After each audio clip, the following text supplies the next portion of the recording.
habilitación.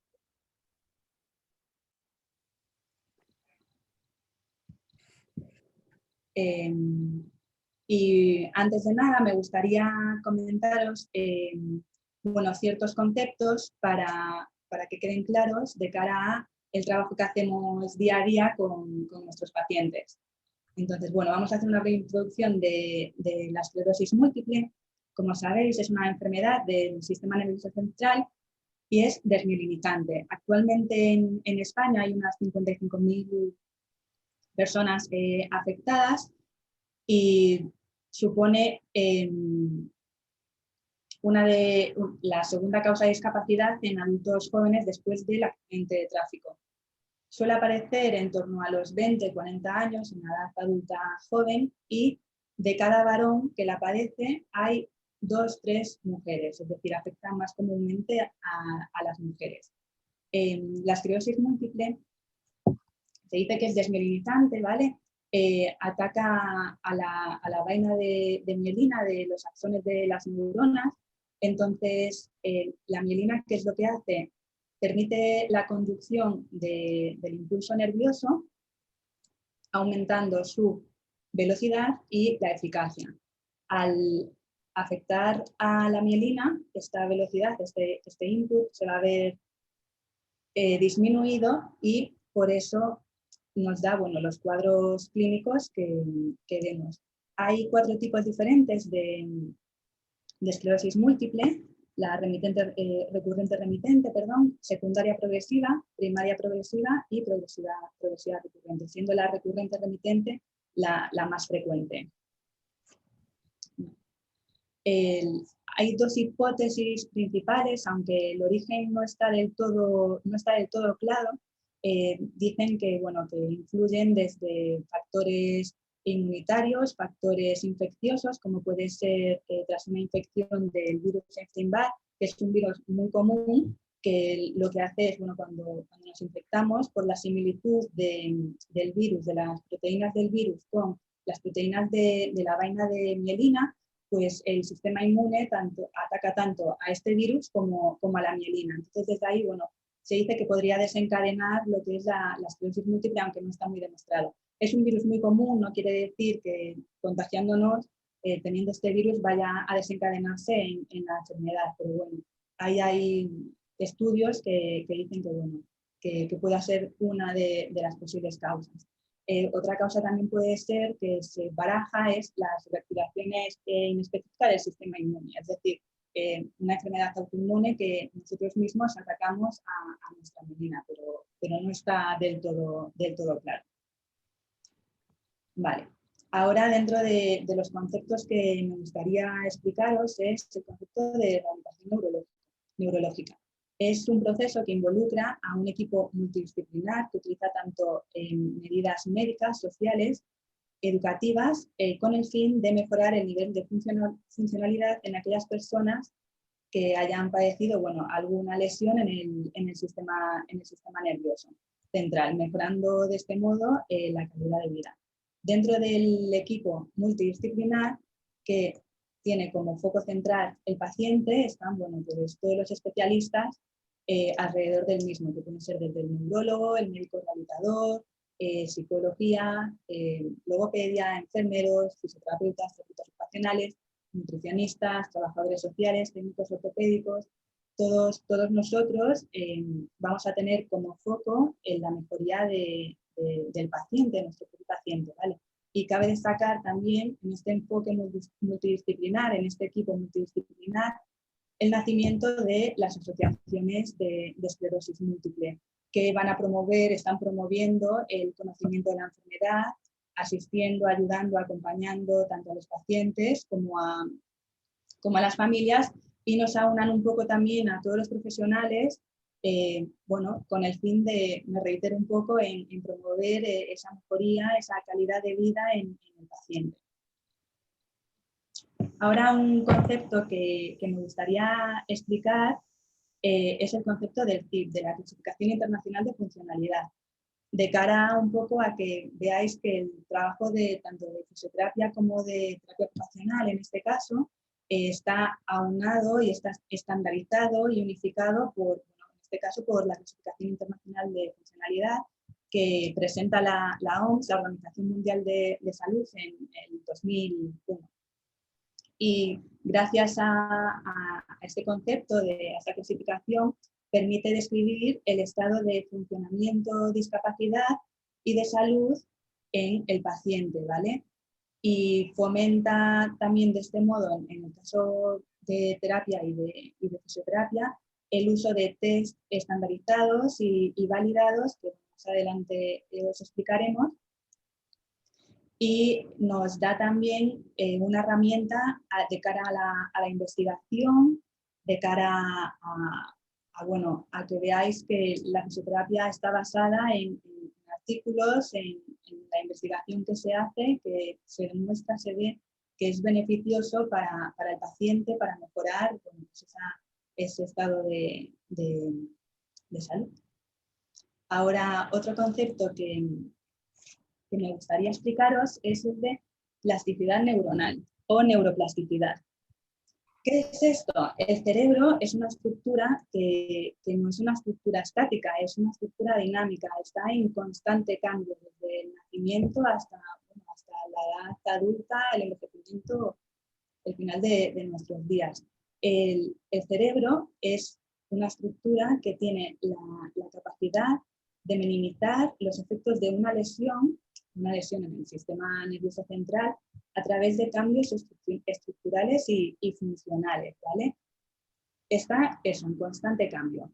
Y es capaz de reaccionar ante estos ajustes, tanto ambientales, internos o externos, en condiciones fisiológicas o patológicas, adaptándose. Entonces, la fisioterapia se basa mucho en este concepto de plasticidad, de funcionalidad y adaptabilidad del cerebro, porque nosotros somos capaces, gracias a esta capacidad del cerebro, a conseguir mejorar el reaprendizaje del control motor mediante estímulos que nosotros ejercemos sobre el paciente, ¿vale? Pero estos estímulos es importante que sean efectivos y significativos para el cerebro y para la persona.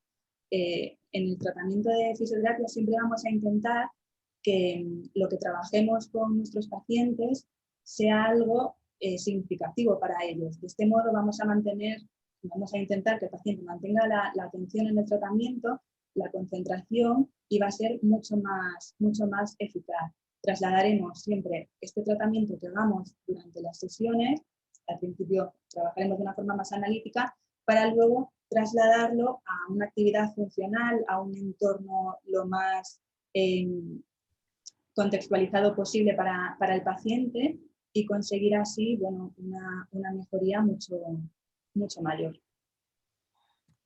Vale, ahora voy a continuar yo un poco con la contextualización y luego ya paso a la parte de terapia. Vale, en cuanto a la evaluación, lo que solemos realizar es, bueno, una exploración física, sobre todo para mirar niveles de fuerza, posible debilidad en las extremidades, en el tronco, espasticidad o algún tipo de secuela que pudiera haber dejado la enfermedad. Luego, una exploración neurológica, que se basa principalmente en test neurodinámicos, movilizaciones neurales. Una valoración funcional, que explicaré más adelante en la siguiente diapositiva, mediante escalas de valoración, que ya las mencionó Pilar un poco también. Una valoración social, que en mi opinión es muy importante, ya que el análisis del entorno nos va a dar pautas y estrategias para cómo realizar la intervención. Al final, dependiendo del entorno de la persona, tanto su entorno familiar, social, como sea ella misma, va a influir muchísimo en el proceso de neurorehabilitación.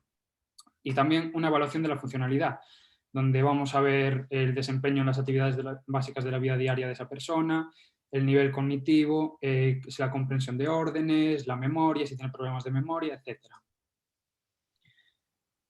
Vale. En cuanto a las escalas de valoración funcional, bueno, nos van a dar una evaluación de la efectividad del tratamiento y de la evolución del mismo. Lo óptimo es pasarlas al principio del tratamiento y cada X tiempo para ir comprobando si ese tratamiento tiene efectividad o no, y si no, pues bueno, habría que tirar por otro lado, o si va bien, pues seguir así. También nos favorecen para establecer pronósticos funcionales y predicciones sobre el tiempo que puede estar durando ese tratamiento o hacia dónde podemos tirar. Y también están muy respaldadas, como dijo Pilar, por la investigación.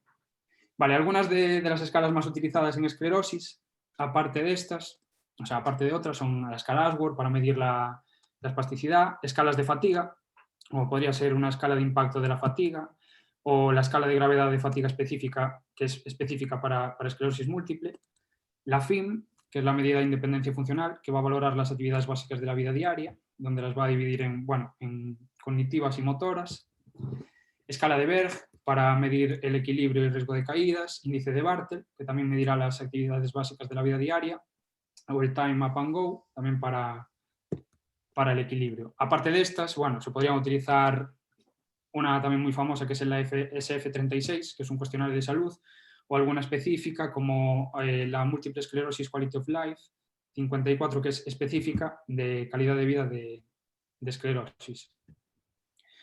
Vale, tras esta valoración toda, se planteará un tratamiento rehabilitador siempre en conjunto con el paciente. Los objetivos hay que marcarlos en común.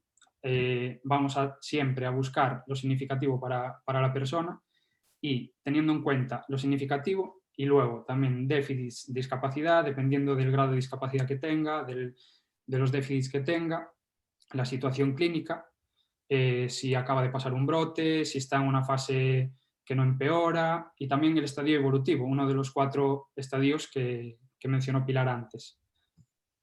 Vale, factores importantes para tener en cuenta a la hora de la rehabilitación. De los más importantes y los más comunes son la fatiga, ya que esta puede hacer empeorar los síntomas y, por lo tanto, dificultar la realización de actividades básicas de la vida diaria, y el calor, que es conocido como fenómeno de Uthoff, que también puede hacer empeorar los síntomas.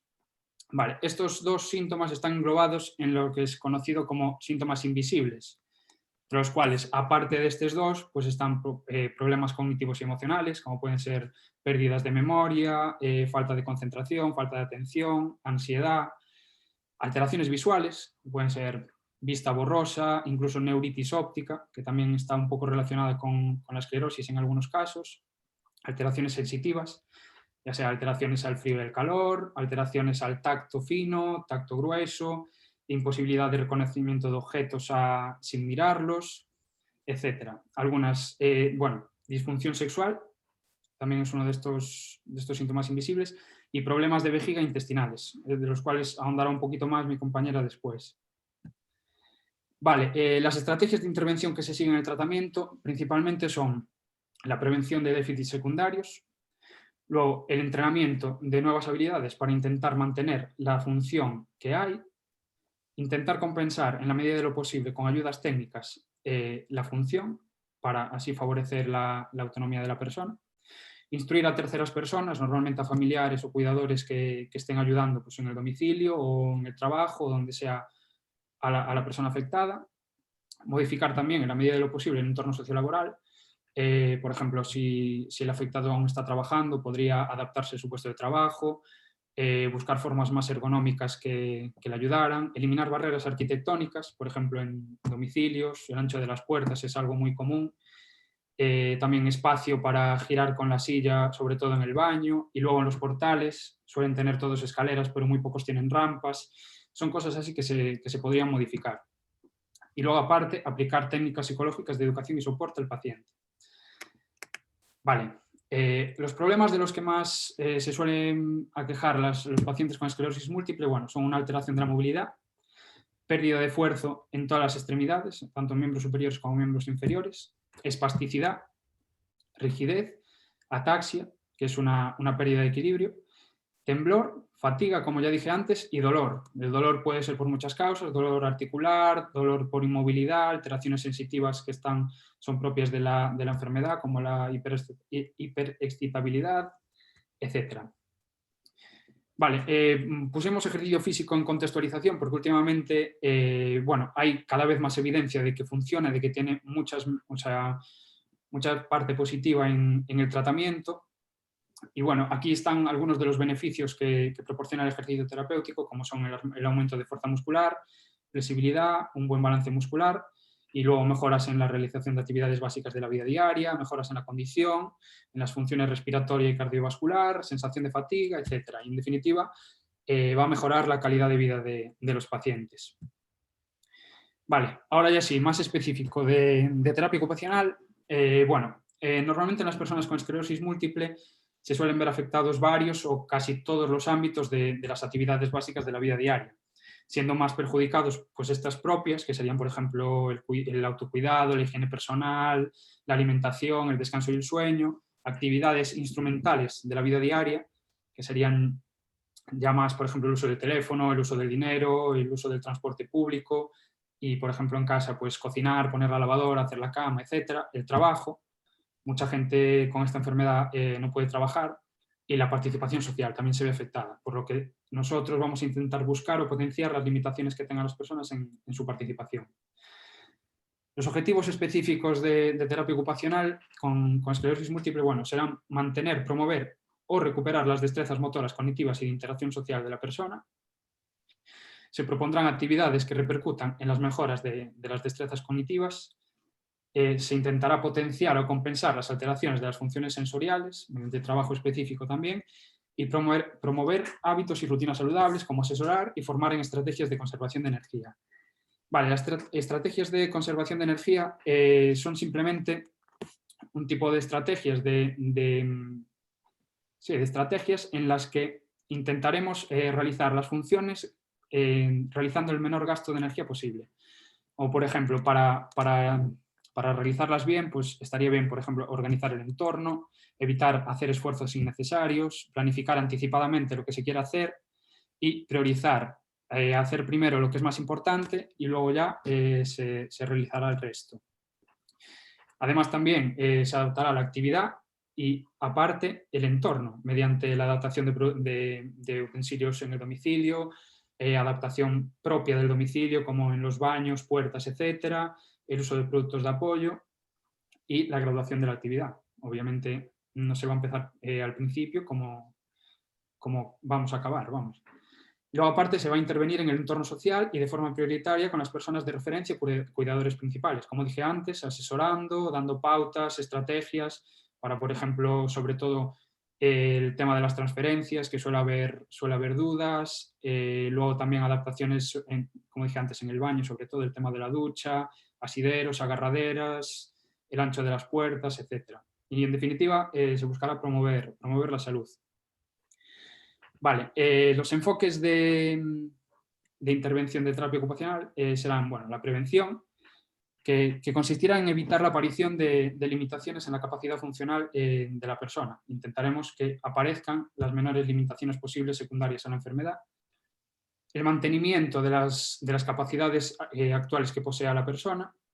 Una recuperación, intentar modificar la funcionalidad que tenga la persona o intentar restaurar o desarrollar destrezas nuevas para suplir los déficits que tenga. Además, la adaptación, como acabo de decir ahora, tanto de entorno como de, mediante productos de apoyo, etcétera, para intentar fomentar la independencia, y una promoción de la salud mediante la creación de actividades y entornos enriquecedores.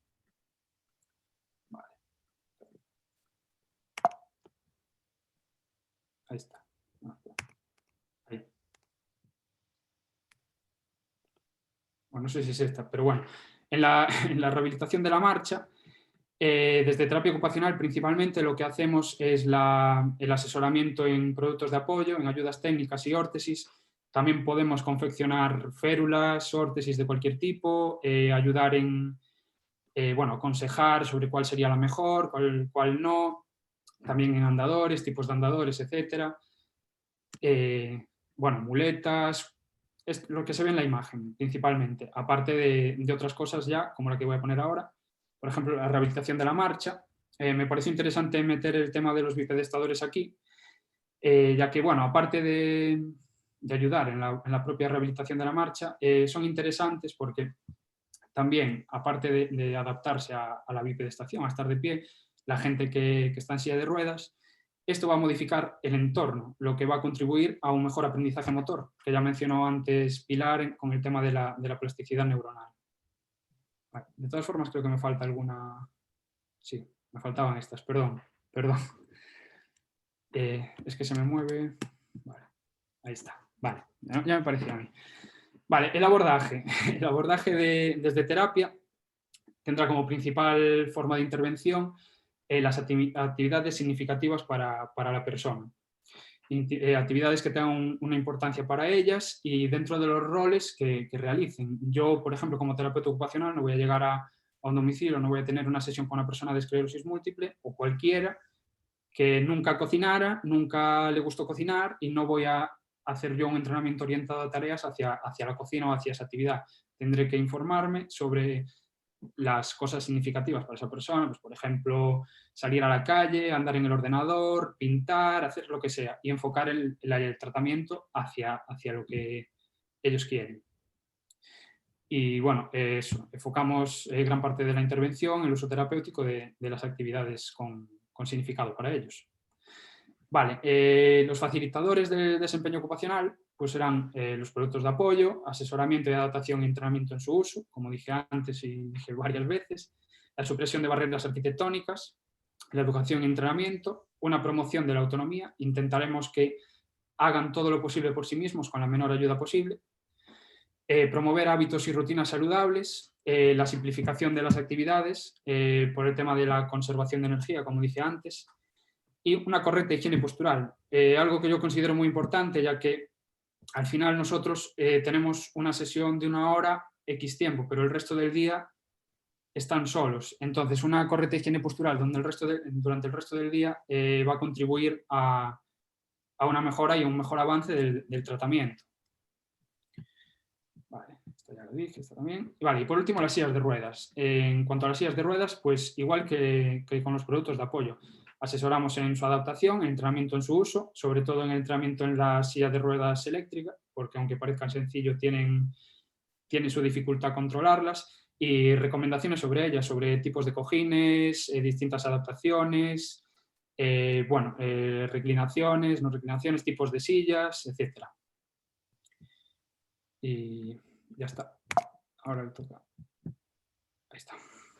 Vale, y desde la fisioterapia, nuestro tratamiento va a ir encaminado a abordar las diferentes alteraciones de la movilidad, que puede ser eso, como bien decía antes mi compañero Bryce, la pérdida de fuerza de las extremidades y del tronco, el trabajo de la espasticidad, el trabajo de rigidez articular, ataxia, fatiga, dolor y las alteraciones de la marcha. Ahora las voy a desgranar un poquito a continuación y explicar un poquito el tratamiento propio de fisioterapia.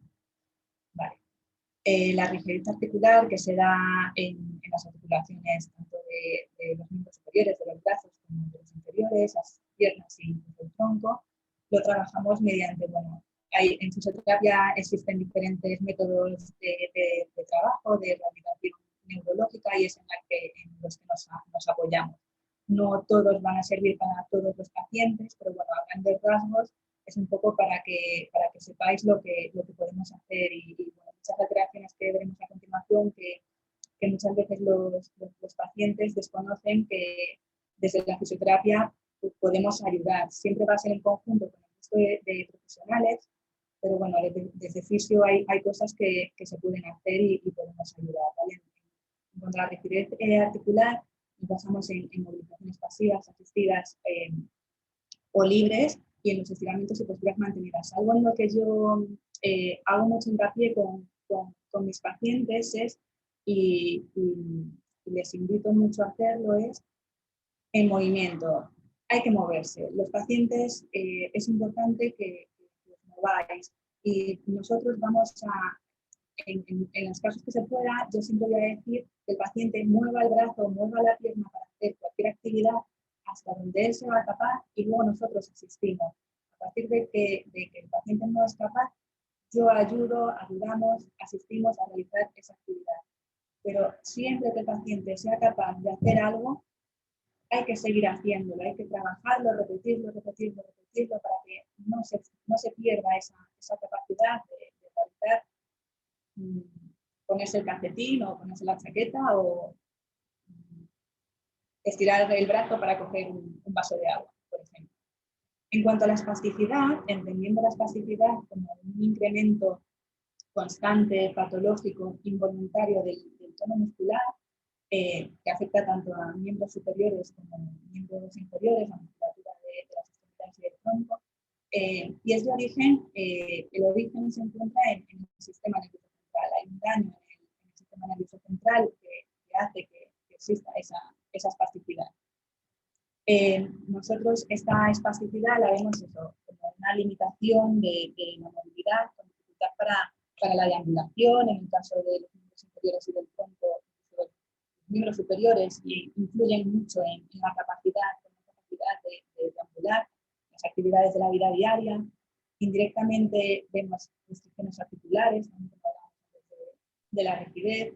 También pueden aparecer úlceras por presión debido a esta espasticidad, alteraciones del sueño, disfunción sexual.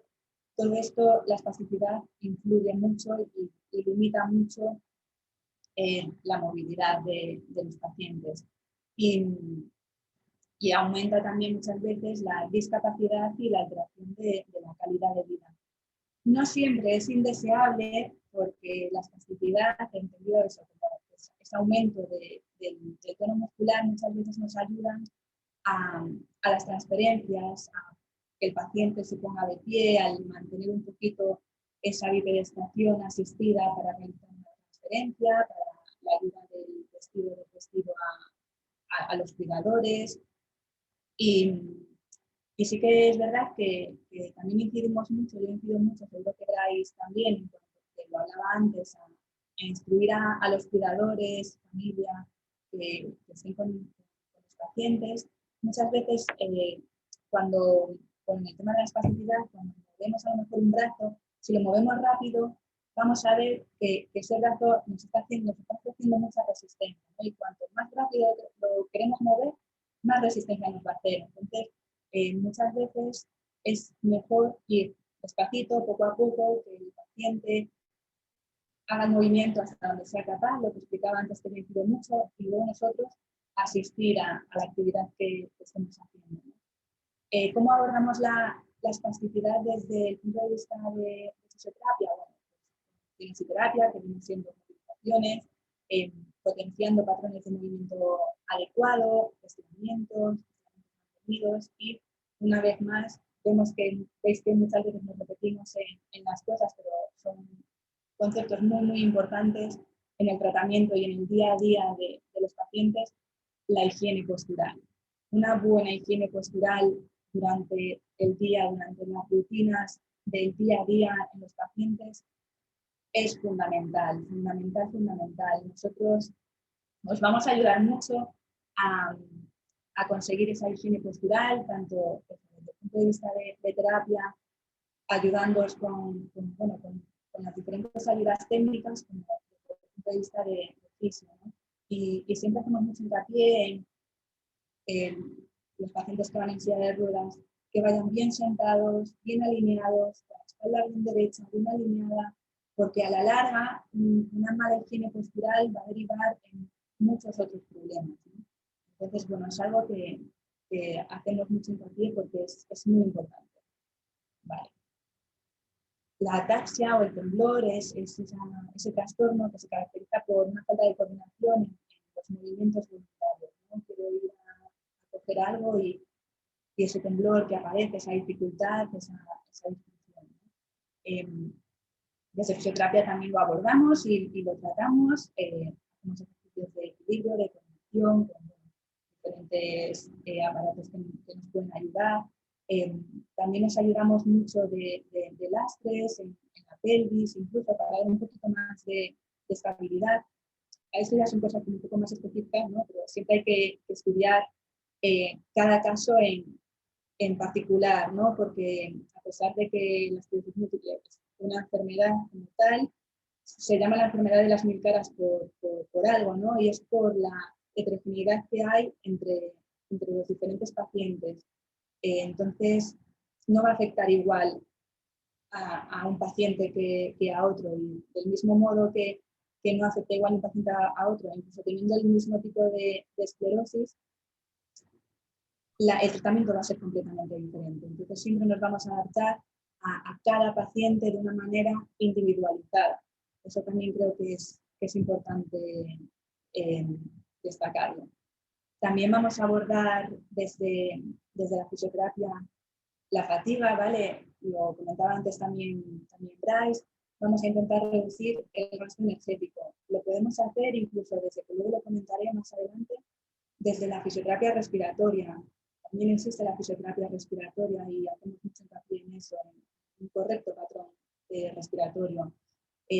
Vamos a abordar la fatiga desde el ejercicio físico, que bueno, como comentaba antes Bryce, se ha visto ahí una amplia evidencia en los últimos tiempos de lo beneficioso que es para los pacientes un ejercicio físico leve y moderado, siempre adaptado a cada paciente, como decía un segundito.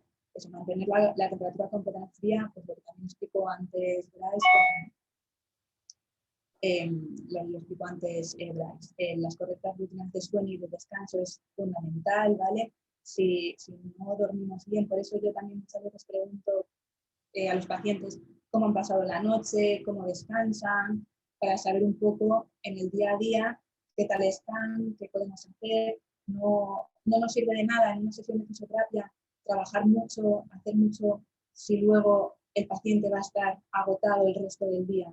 No va a ser positivo para el paciente un trabajo de fisioterapia en el que nos esperamos a lo mejor, ¿no? Fármacos, que ya es tema médico, en eso nosotros no influimos, eso es tema médico, y la alimentación, que también hay profesionales, como bien hablábamos antes, del equipo multidisciplinar, va a ayudar también el nutricionista a una buena alimentación para favorecer el que no haya esa fatiga.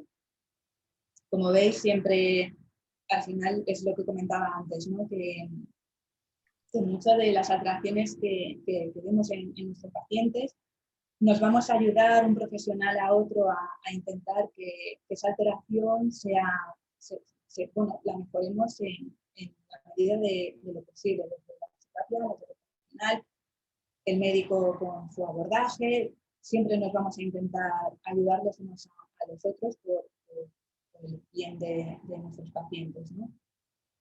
Alteraciones en la marcha. También trabajamos las alteraciones en la marcha de una manera más analítica, más específica, en la camilla, ¿vale? Con diferentes formas de trabajo, desde la terapia manual hasta la rehabilitación, la fisioterapia neurológica, con diferentes métodos.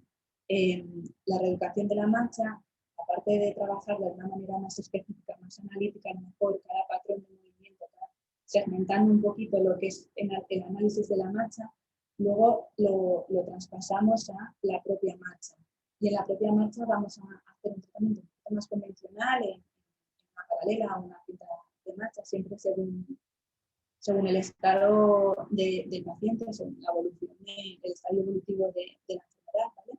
Vamos a hacer sistemas de estimulación eléctrica, también tenemos aparatos que nos pueden ayudar un poquito a esto. El agua, también el tratamiento acuático, también es interesante recalcarlo. Y luego, bueno, más recientemente hay sistemas electromecánicos que suponen un alto coste económico, no son accesibles a todo el mundo desde el punto de vista profesional, no se pueden tener así tan fácilmente, pero bueno, os lo nombro para que los conozcáis, como puede ser el Lotomat, ¿no? Que es un poco, bueno, la imagen que veis ahí, ese aparato, ¿no? que puede facilitar un poquito también el trabajo de la marcha. Y también, bueno, importante recalcar en las alteraciones que vamos a ver ahora, ¿vale? Como puede ser una alteración de control de esfínteres, el trabajo en bipedestación, que también Bryce lo comentaba antes, en cuanto a que se modifica el entorno y va a ser muy favorable, ¿no? La bipedestación es muy importante para ayudarnos a muchas cosas, y siempre que se pueda vamos a intentar fomentarla y favorecerla. Con el uso de ayudas técnicas, si lo creemos oportuno, siempre apoyados y respaldados por el terapeuta ocupacional y bueno, importante esto. Desde la fisioterapia también podemos abordar alteraciones, para atrás, por favor, alteraciones en el control de esfínteres, ¿vale? Síndrome de incontinencia, y lo vamos a hacer mediante una educación sanitaria. Siempre también vamos a estar apoyados por los médicos, ¿vale? Los urólogos, que nos van a dar un poquito más de información sobre lo que está pasando en ese sistema en nuestros pacientes, y la fisioterapia del suelo pélvico, que no mucha gente lo conoce, o a lo mejor lo conoce debido pues a lo mejor os suena de embarazos, parto, posparto, pero bueno, también en alteraciones, pacientes con alteraciones neurológicas también es interesante un poquito poder abordarlo desde este punto de vista. Y es algo que a lo mejor la gente no conoce, pero bueno, os lo traigo para que sepáis en caso de que no lo conocierais. También podemos influir e intentar ayudar un poco en la disfunción intestinal, en eso, episodios de estreñimiento también muchas veces que ocurren. Por eso es importante mantener un buen ritmo de evacuación cada 24 o 48 horas más o menos. Y otra vez lo mismo, ¿no? El equipo multidisciplinar, nos vamos a apoyar, vamos a hablar con el médico para ver qué opciones podéis tener para que os ayude un poquito más, ¿no? Importante una dieta de fibra, una adecuada ingesta de agua. Desde fisioterapia, ¿qué podemos hacer? Desde fisioterapia de tratamiento puede ir, perdón que no sé la palabra, estoy un poco nerviosa. Bueno, desde fisioterapia podemos abordarlo con un masaje abdominal, la bipedestación, como os comentaba antes, es muy importante también para favorecer ese tránsito intestinal, ¿vale? Al final, una persona que, del mismo modo que la esclerosis múltiple afecta a los músculos de los brazos, de las piernas, y son más visuales, también va a afectar al movimiento intestinal, ¿vale? A ese movimiento peristáltico que nos va a ayudar a una correcta evacuación. Entonces, es importante la bipedestación, nos va a ayudar a eso también, ¿vale? También podemos enseñar técnicas de automasaje para favorecer un poquito ese tránsito en el día a día, que a lo mejor, pues eso, lo que comentaba antes, Bryce, nosotros no hacemos sesiones, muchas veces no son todos los días, o 1, 2, 3 veces a la semana. Entonces, para el resto del día, enseñaros técnicas de automasaje también es interesante, y en eso también, desde el punto de vista de la fisioterapia, os podemos ayudar. Y otra alteración en la que, desde el punto de vista de la fisioterapia, podemos trabajar, y es interesante trabajar, y creo que es muy importante comentaros, ¿no? Son las alteraciones respiratorias, ¿vale? Desde el punto de vista de la fisioterapia, vamos a trabajar para mejorar la ventilación pulmonar, para mejorar el patrón respiratorio, que sea lo más óptimo posible y con un gasto energético lo menor posible. No es lo mismo una respiración aquí arriba muy superficial, muy cortita, ¿vale? Que estamos tirando de musculatura accesoria de la respiración, como hacer una respiración abdominal, que es en lo que vamos a insistir para que el gasto energético sea menor, y flexibilizando todas las estructuras implicadas en la respiración. Sí que es verdad que, bueno, la respiración la regula el sistema nervioso autónomo, no es central, y la esclerosis no afecta a este sistema nervioso autónomo, pero sí que afecta a la musculatura, implicada en la respiración. Entonces, desde fisioterapia ayudamos mucho a eso. El tratamiento va desde técnicas respiratorias, ejercicios de espirometría privada con diferentes aparatos e instrumentos, y limpieza de secreciones.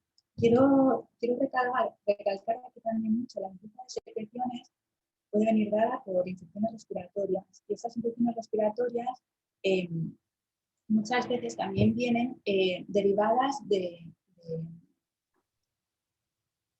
problemas secundarios a una disfagia, ¿vale? A una alteración en la alimentación, en la deglución. Entonces, muchas veces va a haber una infección por una mala alimentación. De ahí también es muy importante recalcar, y vamos a trabajar mucho también con esto, con logopedia, por ejemplo, con los logopedas, nos van a ayudar mucho en este sentido de la alimentación, ¿no? Y bueno, de las texturas, de los los alimentos y demás. Y es importante recalcar aquí también otra vez la higiene postural, mantener una correcta higiene para el momento de las comidas, ¿no? Del desayuno y la cena. Incluso lo importante, que parece una tontería, pero muchas veces el beber, es importante beber bien, tener una buena postura de la cabeza con respecto al tronco, ¿no? Entonces, desde el punto de vista de la fisioterapia, también nosotros podemos ayudar a tener una tos eficaz, ¿no? Un atragantamiento puntual en tener una tos eficaz para expulsar lo que se le ha podido ahí quedar atragantado. Y eso en cuanto a la fisioterapia, un poquito los diferentes puntos de la fisioterapia en los que podemos abordar nosotros. Vale, por último pusimos, bueno, una diapositiva a modo de curiosidad. Bueno, si hay 2 rayas rojas en la pantalla, perdón, porque no sé, yo también las veo, no sé por qué aparecieron.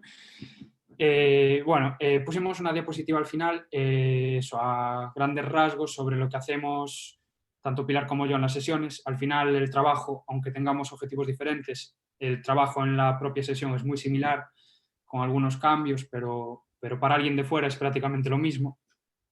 Entonces nosotros en lo que basamos las intervenciones serían un poco en movilizaciones neurodinámicas, como dije antes, en la exploración neurológica, que se basan en aplicar estrés mecánico al nervio para que éste mejore así su velocidad de conducción.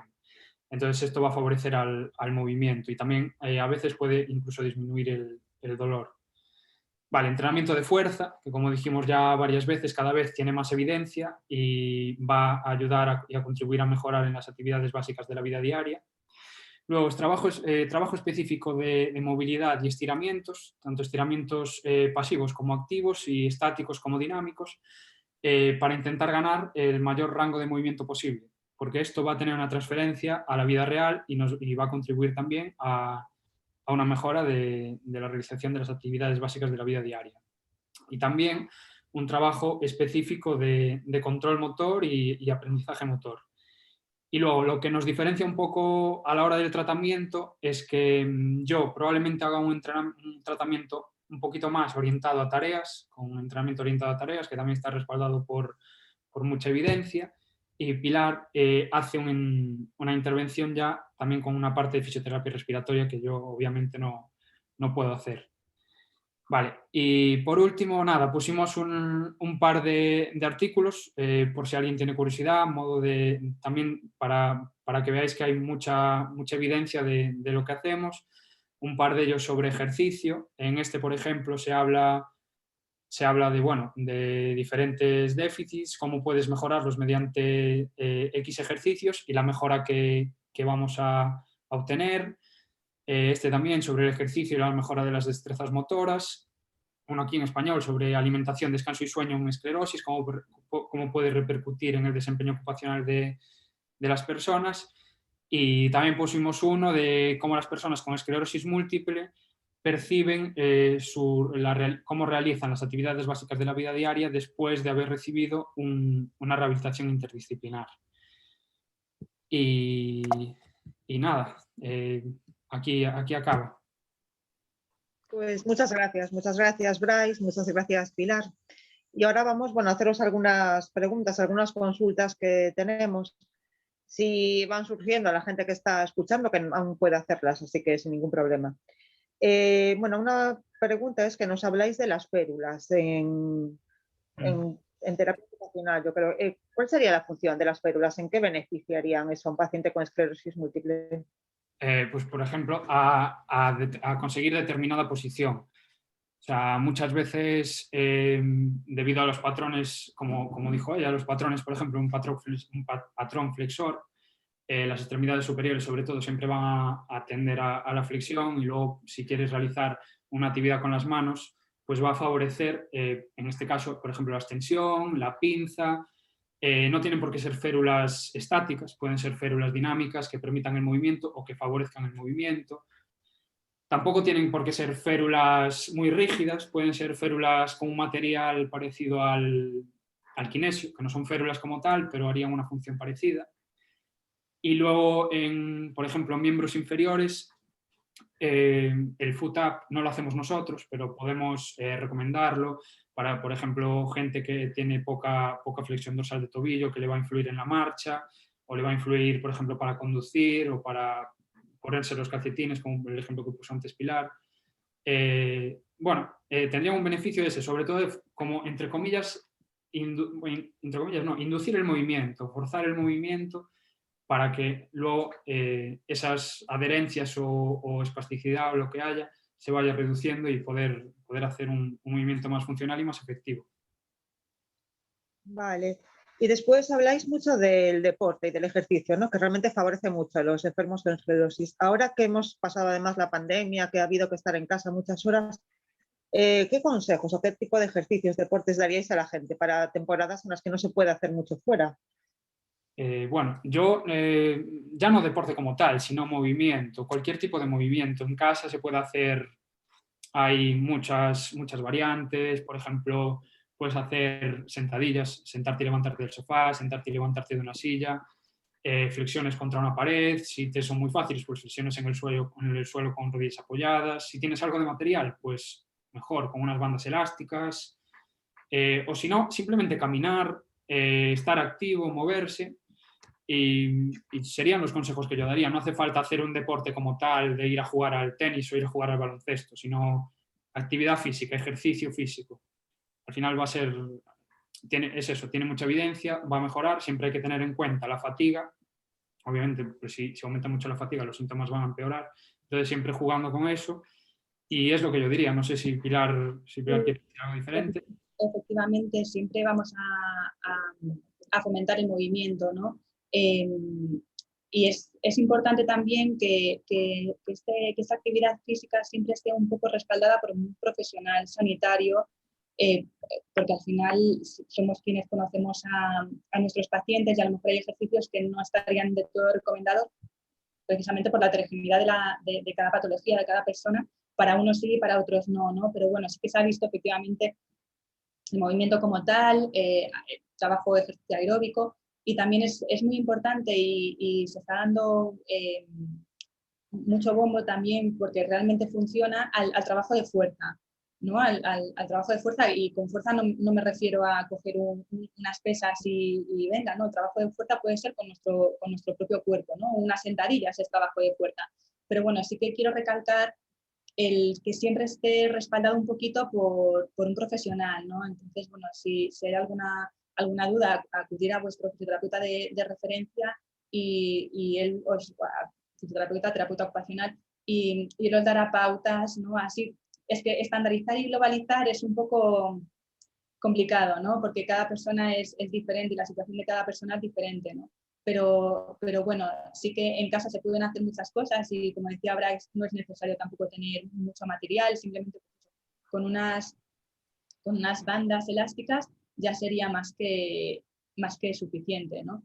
Para trabajar el ejercicio físico, el trabajo de fuerza, que es muy importante. Claro, yo por ejemplo también uso, bueno, en mis sesiones suelo hacer ejercicio terapéutico, también depende de cada persona, pero siempre individualizado, siempre teniendo en cuenta las necesidades de cada persona y el objetivo que tengan. Yo, por ejemplo, no voy a hacer el mismo tipo de ejercicio para alguien, ¿qué es eso? Para alguien que tenga poca movilidad de cadera y poca movilidad de tobillo, que no se dé, por ejemplo, puesto los calcetines, o que no se dé, que le cueste caminar, no voy a hacer el mismo tipo de ejercicio que alguien que, por ejemplo, tiene un déficit mayor en miembros superiores.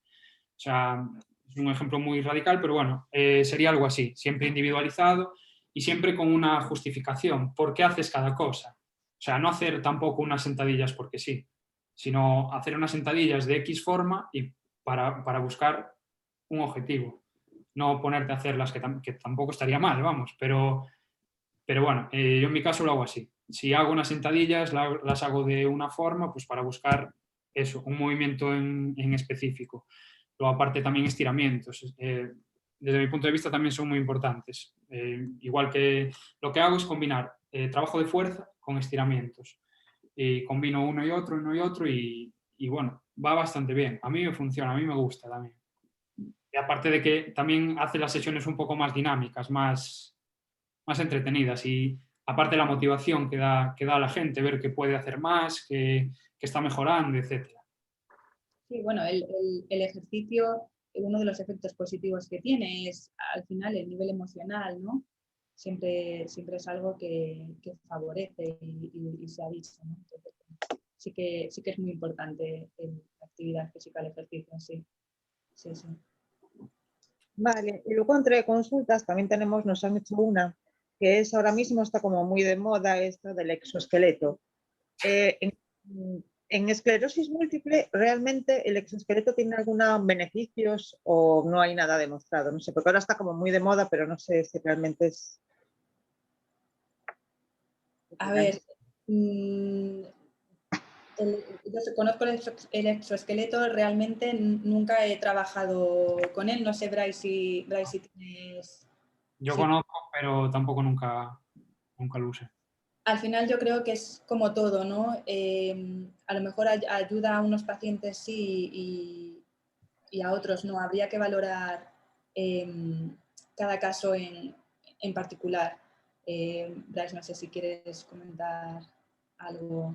No, claro, es lo que dices tú, quiero pensar que depende de cada persona. Obviamente hay que mirar la situación, igual con un nivel X, o sea, con un nivel de espasticidad, una persona le va bien y otro tiene más espasticidad o mucha menos y no le va bien. Es que, claro, habría que verlo en cada caso individual, creo yo. El exoesqueleto y, bueno, en realidad todo, aunque tenga mucha evidencia de forma general, luego igual puede haber casos individuales en los que no funcione o vaya mejor otra cosa. Yo creo que es como eso, vamos. Vale, y bueno, por último, de momento, tenemos también otra pregunta, y es si es recomendable a toda persona con esclerosis múltiple acudir a fisioterapia. Bueno, yo creo que de manera general, al menos una primera valoración, ¿no? Sí que creo que sería interesante, porque muchas veces surgen a lo mejor dudas, ¿no? O nosotros desde la valoración, ¿no? De la que hablábamos antes podemos ver cosas que podemos ayudar al paciente, no a lo mejor de una forma continuada, de un tratamiento semanal, ¿no? Continuado en el tiempo, pero sí que yo sí que creo que es importante al menos realizar una primera valoración. Sí que creo que es importante que se haga, ¿no? Y a lo mejor en un estadio inicial de la enfermedad no es necesario un tratamiento de fisioterapia como tal, pero bueno, para que nos conozcan, para eso, un poco lo que se ha hecho hoy, ¿no? Dar a conocer las diferentes aplicaciones de la fisioterapia, que sepan en qué podemos ayudar y con el paso del tiempo, pues cuando noten cualquier cambio significativo o no en su cuerpo, poder acudir a nosotros. Y precisamente eso, con todas las escalas de valoración que tenemos, a lo mejor nosotros vemos algo que es importante, aunque el paciente no tenga una repercusión en su día a día, ¿no? Pero que nosotros sí que creemos que es importante poder trabajarlo de manera ambulatoria cada uno en el domicilio, dando unas pautas, ¿no? Como por ejemplo el ejercicio físico. A lo mejor no es necesario que acuda a fisioterapia, pero sí que realice ciertas pautas en su casa, en el día a día, bueno, para mantener ese estado general de salud, ¿no? Yo sí que creo que al menos una primera valoración es importante realizarla y luego a partir de ahí ver si es necesaria o no la intervención del fisioterapeuta. Vale. Pues nada, muchísimas gracias. Ahora mismo no tenemos más preguntas. No sé si queréis añadir algo más vosotros. Yo, por mi parte, no. Pues agradeceros Nada, mucho. cualquier duda que pueda surgir, estamos para ayudar desde la asociación a los pacientes, ¿no? Y bueno, creo que hemos intentado tocar todos los puntos, todas las alteraciones en las que podemos, si nos habrá quedado alguna, en lo que podemos ayudar tanto desde fisioterapia como de terapia ocupacional y estamos para eso, ¿no? Creo. hay aspectos de la fisioterapia que, como el trabajo de suelo pélvico, que a lo mejor en neurología no está tan conocido, que se pueden hacer, ¿no? Pues nada, muchísimas gracias a Bryce, a Pilar, muchas gracias a todos los asistentes que habéis estado ahí. Luego habrá, bueno, se colgará todo esto en internet porque ha sido grabado. Y nada, si alguien tiene alguna duda, que nos la haga porque también nos ponemos en contacto con vosotros y os la transmitimos. Así que muchísimas gracias a todos. Muchas gracias. Hasta la próxima.